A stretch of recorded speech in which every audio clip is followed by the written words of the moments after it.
পশ্চিমবঙ্গে যে বড় বড় পুজোগুলো হয় সেখানে মোটামুটি বেশিরভাগ পুজোতেই দেখা যায় পুজোর থেকেও যে বিষয়টা বড় জায়গা করে নেয় সেটা হচ্ছে প্রভাব প্রতিপত্তি দাপট দেখানোর একটা জায়গা।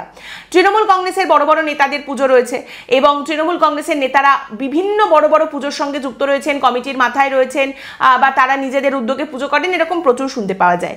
যেমন আপনারা জানেন যে সুব্রত মুখোপাধ্যায়, প্রয়াত সুব্রত মুখোপাধ্যায়, তার পুজো হিসেবে পরিচিত ছিল একডালিয়া এভারগ্রিনের পুজো। এছাড়া ধরুন ববি হাকিমের পুজো রয়েছে, চেতলা অগ্রণীর পুজো, অরূপ বিশ্বাসের সুরুচি সংঘের পুজো, আরেকটা এরকম পুজো ছিল নাকতলা উদয়ন সংঘ, যেটা পার্থ চট্টোপাধ্যায়ের পুজো হিসেবে পরিচিত ছিল, যেখানে পার্থ অর্পিতাকে একসঙ্গে দেখা যেত।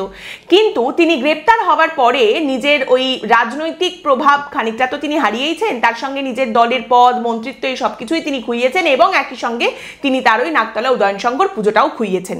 এবং পার্থ চট্টোপাধ্যায় জেলে যাওয়ার পরে এই পুজোটাকে একেবারে খানিক বলা যায় দত্তক নিয়ে নিয়েছেন অরূপ বিশ্বাস, এবং এর মাধ্যমেই অরূপ বিশ্বাস এমন একজন নেতা যার কাছে কিন্তু এইরকম দুটো হেভিওয়েট পুজোর প্ল্যাটফর্ম রয়েছে।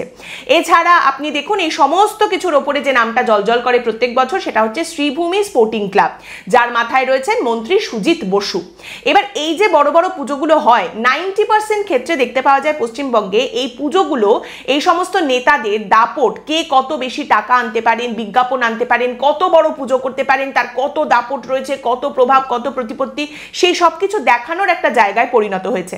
আর দুর্গাপুজোর সময় এইগুলো দেখাতে গেলে মানুষের খুব একটা চোখ টাটায় না, কারণ আফটার অল দুর্গাপুজো, অতএব পাবলিক সেই সময় গালাগালিও করেন না।